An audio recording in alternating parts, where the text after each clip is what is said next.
Hello, and welcome to Running the Table, the podcast where we run through everything on the table in the world of sports. And the first round is over, and my voice is a lot better from yesterday. Woohoo! Thank goodness for that, because we had an absolutely wild first round, lots of upsets, lots of tight games, lots of perfect brackets gone. Done. Yeah, there's no chance anybody is still perfect after this first round. But the second round is right around the corner. So with any delay, we are going to give you our second round predictions. So Tim, are you ready to run it? Let's run it. So before we give our predictions for the second round, let's recap how we did in the first round. And we are neck and neck. We are right there. We're right there with each other. We didn't do horrible. I went 24-8. Tim, you hold a one-game deficit with 23-9. Right there with you. So we'll see how we do as we go deeper. I'm not particularly mad with that record. I mean, definitely with the way everything happened, it could have been a lot worse. I picked a decent amount of upsets that did happen. Some out of 32 games, we have predicted roughly 70-75% of them right. I think that's pretty good. That ain't bad. That ain't bad. So we're not getting into our second round predictions just yet. Tim, you owe me a big apology because yes, you do. He's got the shirt. He's made it official. I said in the first round predictions video, if you haven't watched it, go watch it. The St. Peter's versus Kentucky game. Go watch the whole video, but cut. You don't need to watch the last minute or so. No, you should especially watch the last minute, because I predicted St. Peter's would defeat Kentucky. And you said, and I quote, "I love the enthusiasm, but it ain't happening." And here we are. I went to the game. I went to Gainbridge Fieldhouse. The St. Peter's Peacocks came, saw, conquered, and defeated the Kentucky Wildcats. Tim, I believe you owe me an apology, good sir. I have to give it to you on that one. They put up a fantastic performance. I did not believe in them like you did. To be fair, part of my prediction kind of came through. I predicted 20-20 from Oscar Tshiebwe. He ended up having 30 and 30 and 16. 30 and 16 he had. So he had a monster game. Kentucky just couldn't really find the answers on the other part of the court, and certainly couldn't find the answer on defense, which is what I did not see coming. So props to you and whoever else out there saw that one coming. I know I wasn't one of them. Not many people were. But it was certainly a great game to watch, and I was going absolutely insane watching on the TV, and I can't even imagine what it was like to be there. It was actually scratch that. I can, because now we can both say that in back-to-back years we have witnessed in person 15-2. There's only been 10 of them all time, and you and I have each been to one of them. That's pretty crazy. That's kind of bonkers in back-to-back years, no less, because you were at the Oral Roberts Ohio State game in Mackey last year, and I went to the St. Peter's Kentucky game this year at Gainbridge, which that's just cool. It was essentially Kentucky home game. Oh yeah. And for sure. It was about 95% Kentucky fans, and watching all of these sad Kentucky fans file on out of Gainbridge. I will say most people will agree with me on the fact that is usually a pretty fun sight to see for the rest of the college basketball world. Brackets busted. I mean, I could go on forever about how fun that game was, and we saw another round to cover. Yeah, we saw another great game in Murray State, San Francisco, which also went into overtime. We definitely knew that. But we got another round to cover. So Tim, apology accepted. I appreciate it. And now we'll get into the second round. First, we're starting off in the West. Gonzaga versus Memphis. Gonzaga defeated Georgia State by 21 points, and Memphis defeated Boise State by 9. They both meet in the second round. So for me, it's the hot team in Memphis, in the really just straight up good team in Gonzaga. And I'm going to trust the Zags on this one. Mark Few knows what he's doing in March. Give me the Bulldogs. Yeah, I mean, you got to give all credit in the world to Memphis. They put up a great performance in kind of stifling everything that Boise State tried to get going, kept them in the 50s. Gonzaga, You definitely saw some interesting things from that first round game as Georgia State kept it real close, and that was with backup big men after their main big man went down with an injury, and guys number 2 and 3 in the forward and center position had 3 and 4 fouls respectively at half. But I mean, in terms of overall talent and kind of getting that jittery scare out of the way, I think Gonzaga will come into this game with a little bit more control and game plan to kind of take it at Memphis. I don't expect this to be a blowout, even though obviously Gonzaga showed that they could really turn up the scoring when they needed to. But I think I'm going to stick with the Zags as well. The Zags is a popular pick. They're just really talented. They're just really darn good. As they proved, they can score in bunches even when you've kept it really, really close for the whole game. So it's they're really hard to stop for 40 minutes. No joke. So 21 straight to really extend that lead in the second half. Yeah. Now we'll move on to New Mexico State versus Arkansas. New Mexico pulling off the 5-12 upset against UConn, and Arkansas, who was on upset watch for the majority of the game, squeaked by Vermont. But I thought this was going to be a matchup of the 5-4, as did you. Lo and behold, we are here. I still don't like New Mexico State that much, and I really do like Arkansas. I'm taking the Razorbacks to advance to the Sweet 16. Yeah, I mean, you saw some great things out of New Mexico State. I think the one thing that I didn't expect to see out of them, I think it was a pretty big difference maker in that matchup with UConn, is they kept the rebound game pretty even. Despite being thoroughly outmatched in size, they rebounded the ball well enough to keep that a relatively even aspect of the game. And that's what kept them in it until late, where they just knocked down shots that UConn straight up wasn't. But like you said, I mean, Arkansas, very solid team. JD Notae just puts them in a really good position to win. He's so good. He's so good. And he's a big part of what helped them scrape out that win in the first round. So I really don't know if I can see New Mexico State stopping that Arkansas team when they really, really need to. Once again, I don't think it'll be a blowout. Not many of these are going to be, but I think Arkansas will squeak it out with a combination of free throw shooting and just leadership down the stretch. We're both on the Arkansas train into the Sweet 16. It's kind of hard to jump off it. Yeah, they're pretty good too. Now we got Notre Dame and Texas Tech. Now we saw this 11 seed in this slot making it to this point. We thought it was the different one. We thought it was Rutgers, and after a double overtime battle, I still stand by the fact if Rutgers made it out of that first game, I still think they would have had the same result. I do too, but props to Notre Dame. They won that really, really tough game, and then it got a little easier for them against Alabama, lo and behold. Alas, Notre Dame is here, and on the other side, Texas Tech, who looked really good. They looked world nearly against Montana State. They absolutely looked nearly unstoppable. And for that reason, I am going to take Texas Tech. I like this Notre Dame team. They got a lot of grit. They don't give up. But Texas Tech, man, they are fantastic on defense. Their transfers, they can score in bunches. 97 points speaks for itself. Red Raider Nation.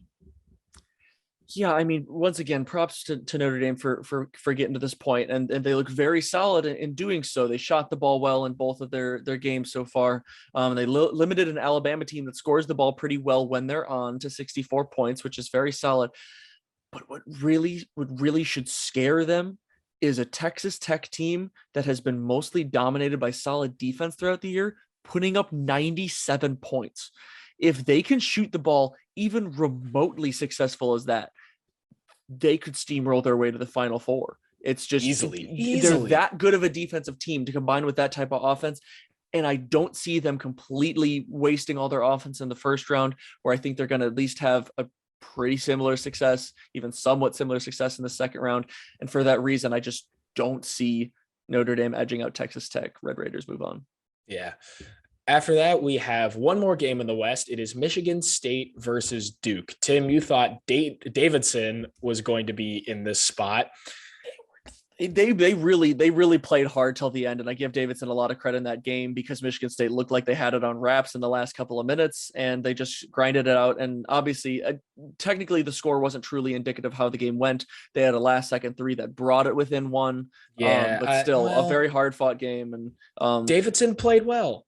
Yeah, I will say props to Michigan State. But once again, it's exactly what we said previously. That could be a good thing or a bad thing. You never know who's going to step up. And in this case, it was Joey Hauser, and he had an amazing game. But the question is can you repeat that individual player success formula?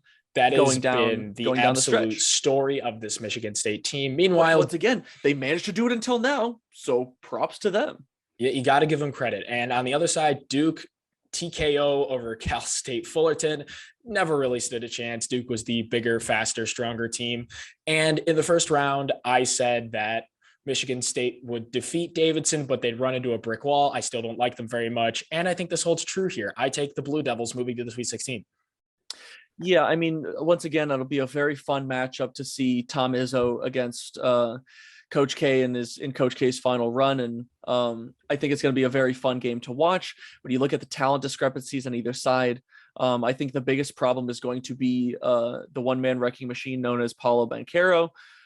He proves to be a real matchup nightmare just with the way that the Michigan State team is set up.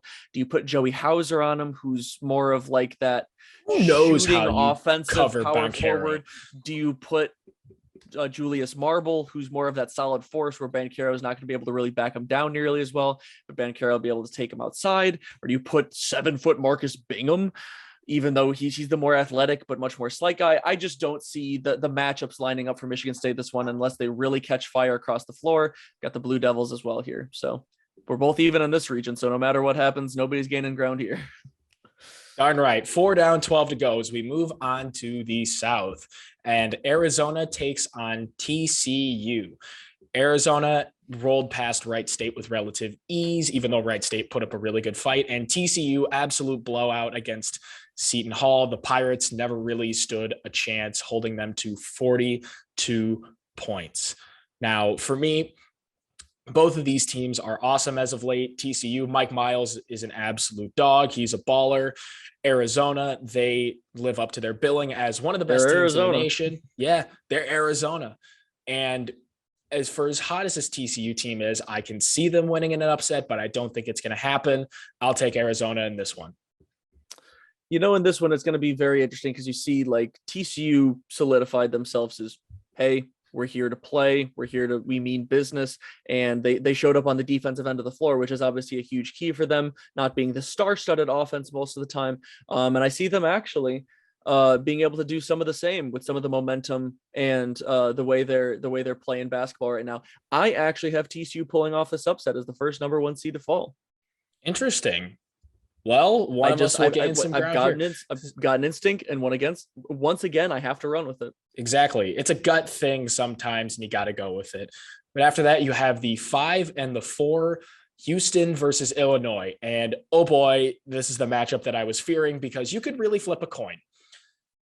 And especially with the way that Houston played in this first round and Illinois was like, ooh. Yeah, Illinois barely squeaked it out against Chattanooga. They found a way to win. And Houston triumphed over UAB. They're both big teams that play really, really well. Gosh, with the way that Illinois played against Chattanooga, they really didn't show up that well. They're going to need to really wake up, or else they're going to be in for a rude awakening against Houston. I think Houston moves on, although this is a very, very tough matchup to predict. Yeah, you hit the nail on the head right there. This one is so hard to figure out because you look at a Houston team that has had a lot of struggles, but then completely flipped the script in the first round and put up a fantastic performance. There's a reason why Ken Pom has them 4th in the country. Yeah, I mean, it's kind of hard to argue with the way that they performed in that first round there. But then once again, you look at Illinois and the talent they have and some of the discrepancy between talent and execution in that first round matchup there. Obviously they still managed to pull out the win barely. But I mean, I still really like the play of Kofi Coburn, and he didn't quite have as dominant a performance as I was expecting against that Chattanooga team, but he still had a pretty solid one. And I actually expect a big bounce back here. I expect a bit of a wake up call and a lot more efficiency and a sense of urgency from this Illinois team in the second round. I've got the Illini moving on this one. Well, we know what Illinois can be. It's just a question of will Just they? And will they turn it on? I think it's the same story for Houston. We know what they can be. We know what the ceiling is, but we also know what the floor is. This is a very volatile matchup. Yeah, that it could go both ways in epic proportions. Oh, yes. After that, you have Michigan and Tennessee at Gainbridge Fieldhouse. That's going to be a fun one to watch on Saturday, where Tennessee, they had no trouble defeating Longwood. Michigan, their matchup really paid dividends for them against Colorado State. David Roddy and the Rams couldn't deal well with Hunter Dickinson and the height of Michigan. Now, Michigan, they're here. They have arrived. They've put a lot of doubts to rest about, do they deserve to be here? I think they do. They won a game with relative ease. They won it in convincing against fashion. A very solid opponent. Oh, yeah. Too. In terms of efficiency, well put together team, Colorado State was absolutely that team, and they stuck it to them. They took advantage of a lot of the matchups that they were given. But on the other side, Tennessee is still a very, very powerful team. The champions of the SEC won the SEC for a reason. As much as I like Michigan to continue this run and be an 11 seed in the Sweet 16, I'm going to go with the Volunteers.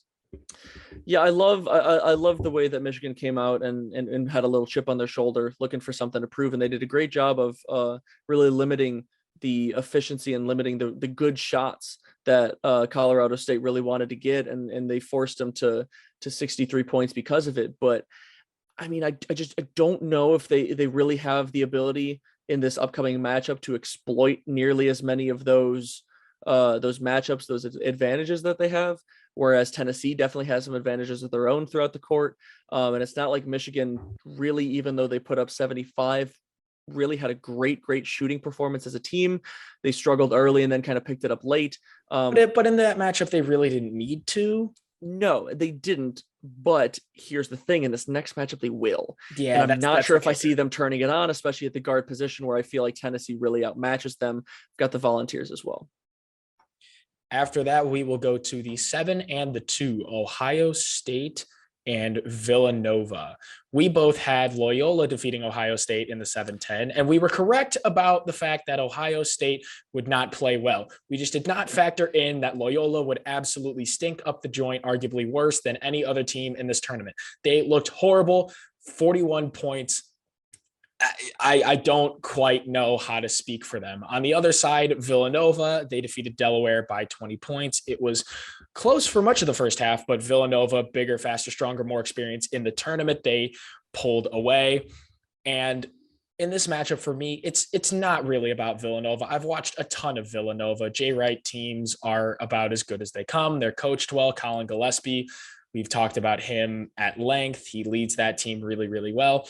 But it's Ohio State for me. They did not look good against Loyola. They only put up 54 points. That performance is not going to cut it against a very good Villanova team. I'll take Nova moving to the Sweet 16.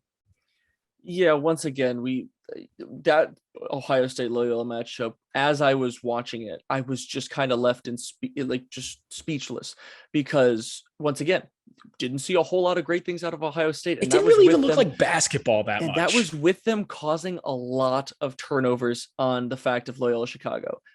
But they still didn't turn it into a whole lot of points. They still didn't look very efficient as a team.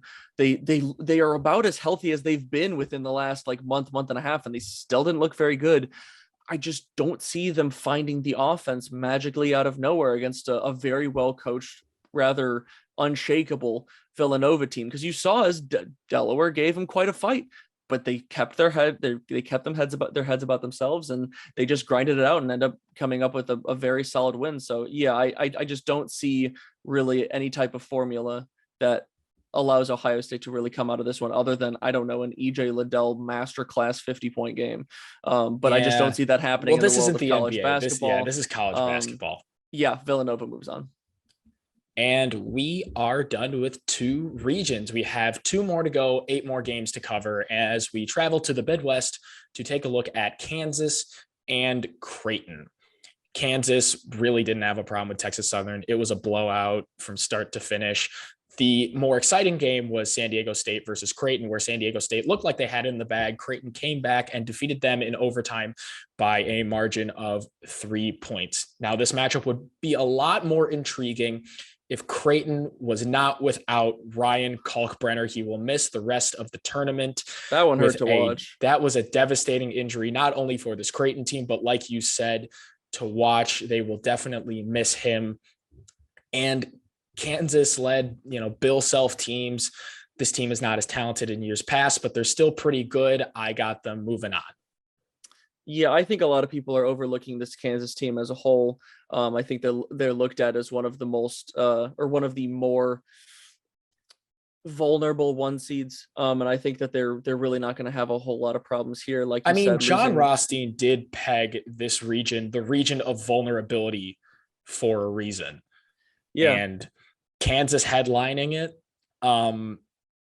I guess that's how people view this region and Kansas, as a little bit more vulnerable. That was a pretty good word to use on your part.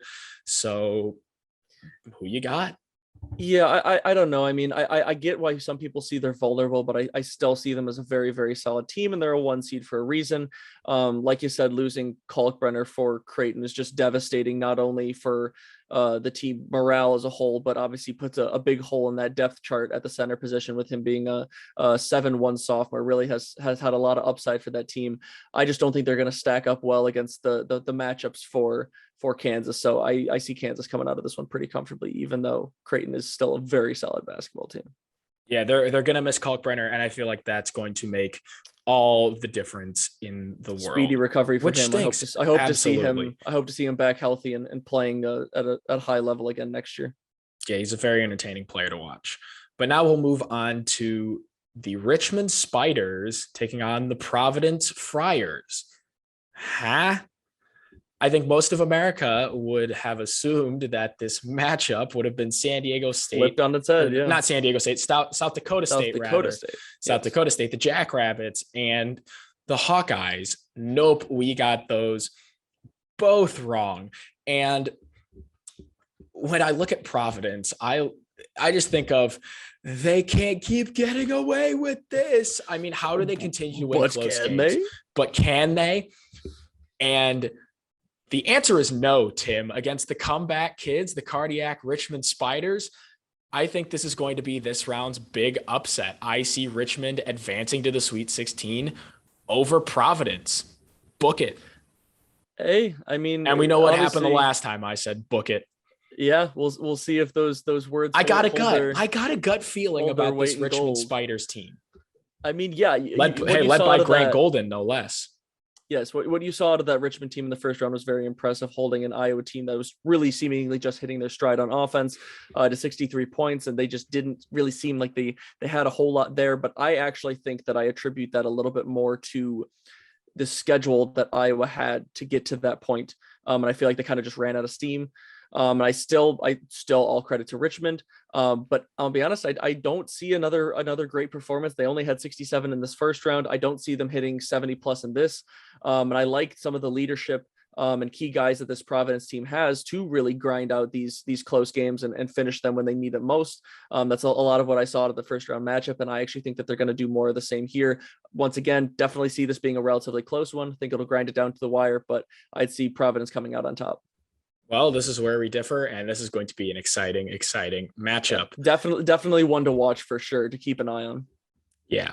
After that, we have Iowa State versus Wisconsin. Iowa State got here by winning in a very, very ugly matchup against LSU, the matchup that a pretty one. Yeah, it was exactly what we thought it would be. Yeah. Disgusting. Somebody had to win. Iowa State came out on top, and Wisconsin, Colgate held their own, but Wisconsin managed to turn it on at the end and pass by.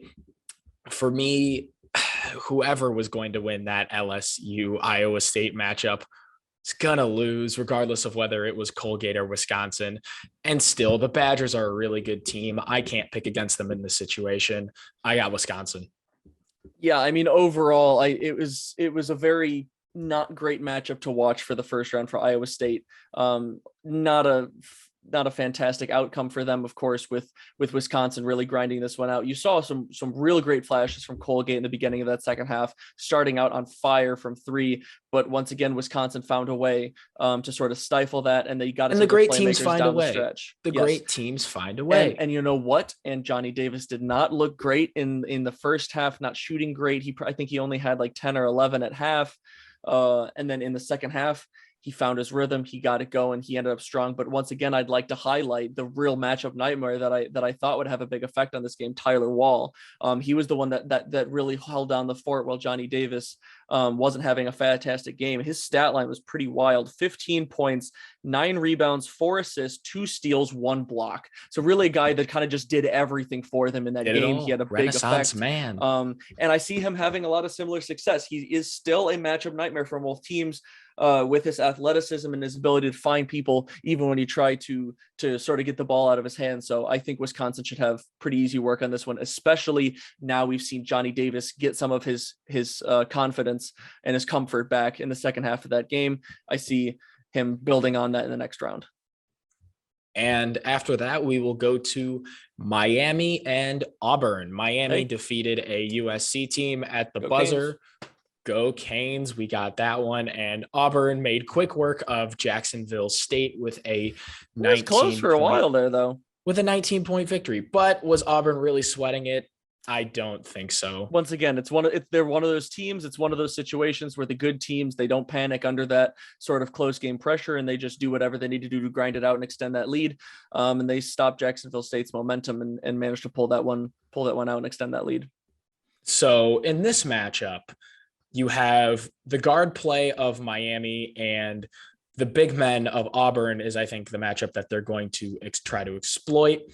Miami is led by those guards. We saw it against the USC Trojans.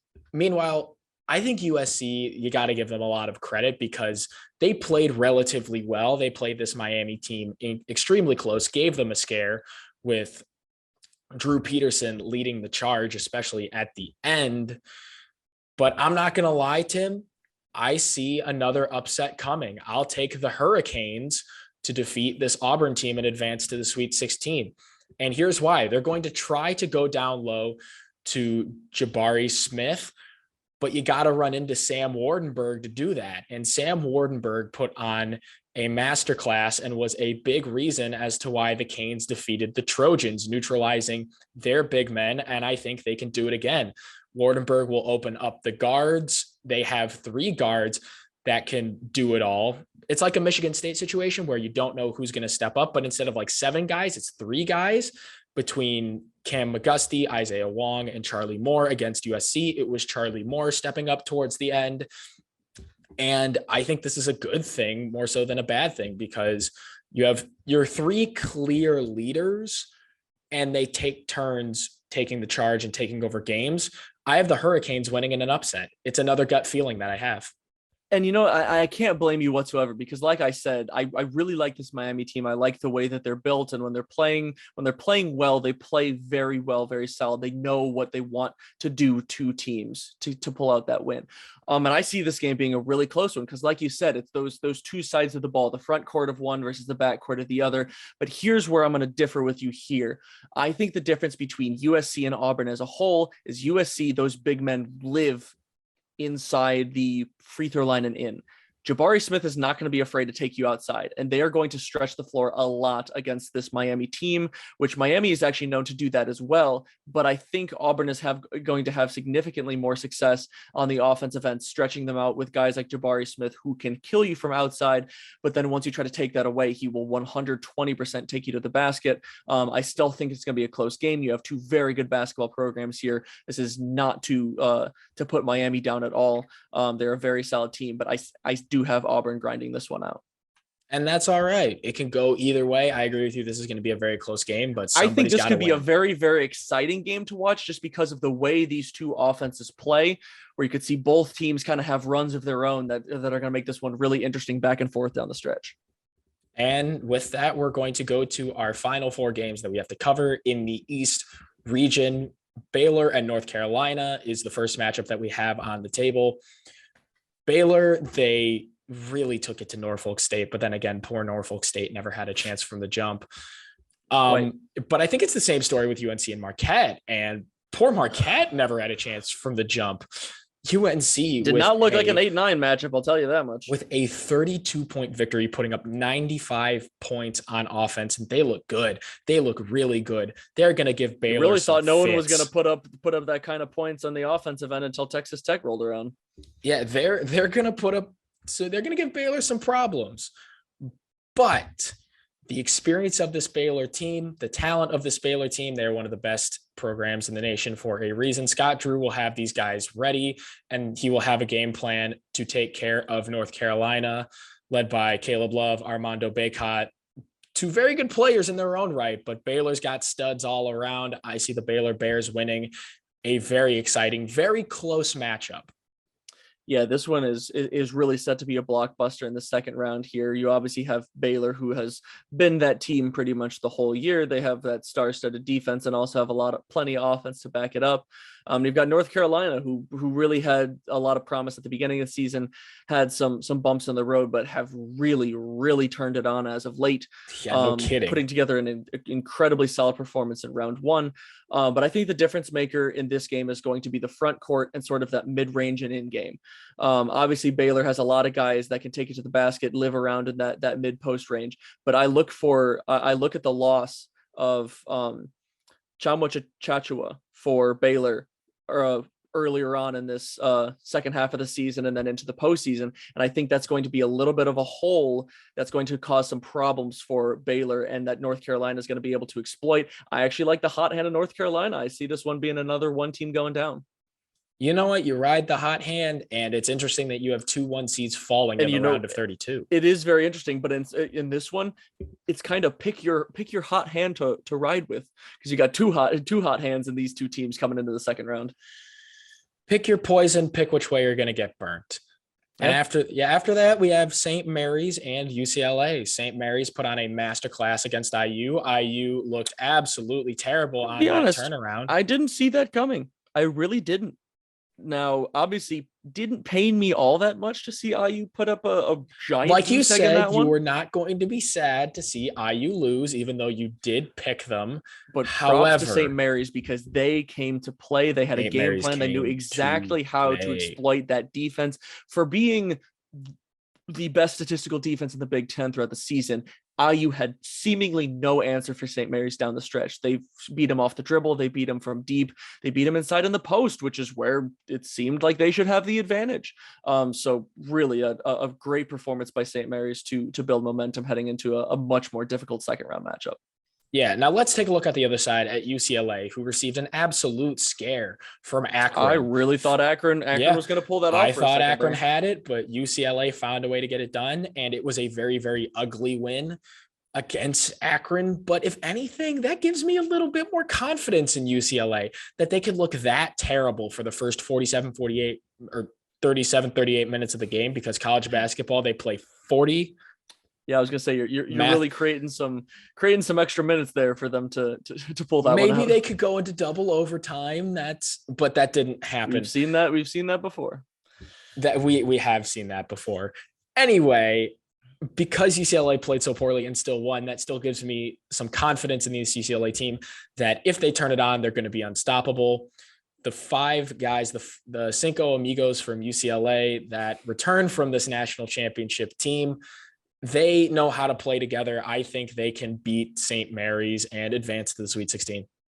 Yeah, this one is another one bound to be a very interesting game to watch. You see a St. Mary's team that usually prides themselves on defense, have a great offensive showing that prove that they really can, with the right game plan and the right shots falling, to put up a lot on the offensive end. But all it takes is a spark for this UCLA team. And I think really one of the most unsung heroes from that team is Tiger Campbell, who really made some big shots down the stretch and just overall great play to sort of calm them down when things got really touchy late. When it hits the fan, you need a guy that's that fireman, and Tiger Campbell is that for the UCLA team. He is that guy, pal. He is that guy, and he put out that fire and led the Bruins into the win over the Zips. Yeah, I see a little bit of momentum building from this one. I think UCLA learned a lot from this first round matchup and what they can and can't expect, and what they really need to work on heading into a much more defensive minded team in this St. Mary's squad. I actually got the Bruins heading out in this one. I think they're too talented to let this one slide. Yeah. After that, we have the Texas Longhorns against your Purdue we made it out of the Boilermakers. first round, baby. That's what I was looking for. Woo! Purdue survived against Yale, but survived isn't the right word. It was a survived in rather convincing fashion. Yeah, it was a 22-point victory. Purdue left little to no doubt. Texas, on the other hand, you got it, and I did not, even though Virginia Tech put up 73 points. They put up a very good fight, but Texas put up 8 more. Like I said, I think it was what I said is Texas just found a little more offense than they had in some of these recent games. And they were able to catch fire at the right times to put up a solid 81 points, which was enough to grind this one out. You know, Tim, I was on the Boiler train for the first round against Yale. I hold that same confidence in the second round against Texas. Choo-choo, Boilermakers into the Sweet 16 for me. Now, I understand you're a tad bit more skeptical about this game than I am. With reason. I have always learned to be plenty more skeptical, set my bar low, and be pleasantly surprised if it's a different outcome. But I will say there was a reason why I sort of tried to speak this win into existence for Texas, because I think Purdue matches up against Texas better than they would have against a Virginia Tech team with full steam ahead, with that momentum that they had brought in. If they were able to pull that win off as well, it would have really everything rolling for him. And I really think that it's going to be hard. You saw a great performance out of Jaden Ivey, especially in this first half, putting up 18 first half points, only finishing 22 in the game, but they didn't ask a whole lot from him in the second half. And I think that's going to be real tough for Texas to match up with Purdue down low. You saw both Travion Williams and Zach Edey have decent success against a Yale team that just struggled to match up with size. So I think there's a lot of matchups that go in Purdue's favor here. And for that reason, I think they're going to be able to pull this one out. So Lord be willing, Boilermakers Sweet 16. Well, we can only hope. And with that am I hoping a lot. Oh, you are hoping. And with that one, we have one more left. We saved the best for last. Am I going to do it again? Murray State versus St. Peter's. And I watched both of these teams in person. Murray State has a lot to offer. Boy, was that a fun game to watch. Yes, it was. Murray State, they play fast. Back and forth. They shoot the ball well from the outside. They can take you to the rim. Guard play. KJ Williams down low. He was even knocking down some threes. This Murray State team is very, very good. However, and then you flip the script over to the Peacocks. Let's go to the other side, to the St. Peter's Peacocks, with an impressive win against Kentucky. Impressive doesn't even begin to cover the amount of success they had against this Kentucky team to put up 85 points in general. They didn't get to the free throw line very much. Kentucky got to the free throw line all day, and they still managed to grind this one out. Extremely impressive. Shaheen Holloway coached a hell of a game. Daryl Banks was phenomenal running the point. And he was huge down the stretch, especially with free throws. When it got close and Kentucky was trying to grind their way back in it, Banks said, "Give me the ball, and I'm sealing the deal for us." And another guy that was super clutch was Doug Ebert. Kentucky got eliminated by a guy named Doug. That's right. Dougie was flaming it from deep. Dougie in the second half there. Dougie buckets. Yeah, led the way for St. Peter's to shoot 55% from beyond the arc, which is astronomical. Incredible. So, Tim, who am I going to pick in this game, you may ask? We're booking it. Are we booking it? Oh, the markers come back. Oh, come on. The bid is ruined. The bid is entirely ruined. Oh my goodness. I tried doing it again. The marker is dry. Oh my gosh. Is this fortune? Is this a fortune teller for the outcome? No, I'm doing it again. Could the marker be the downfall? No, could the marker be the downfall of the St. Peter's Peacocks? Tim, I'm wearing the shirt. I wore it for a reason. I am going to pick them until they lose. This is a winnable game for St. Peter's. I believe Do not be a fan later of St. Peter's. Well, guess what? You're a fan now, and you're going to ride them until they lose. And I hate to break it to you, but you are not going to have the opportunity to make that same pick in the next round.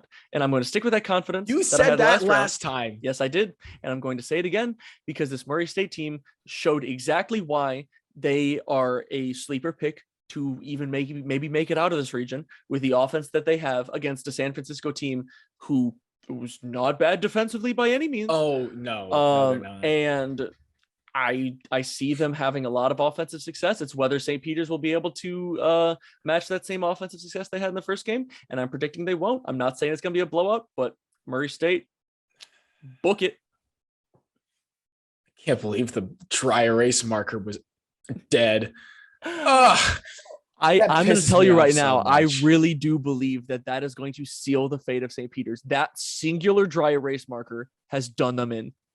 You can book that right now. Well, you know what?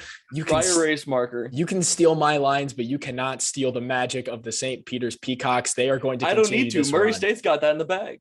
Well, we are agreeing to disagree, as that will about do it for our second round predictions. We will be coming at you all tournament long. We have our first round prediction video up. You can go watch that. And all of the rest of the college basketball stuff that we have on. We have been doing a ton of NFL stuff as well because football never sleeps for some reason. Baseball is right around the corner. That makes me very excited. And that's heating up too. We have had a very, very busy March here on Running the Table, and we have had a blast doing it all. Thank you for all of you who have stuck with us along the journey. It's been awesome to do. We're going to keep doing it. We love you all. You know it. But until next time, like and subscribe for more Running the Table content, and we out. Peace. Let's go, St. Peter's. Stop the cap.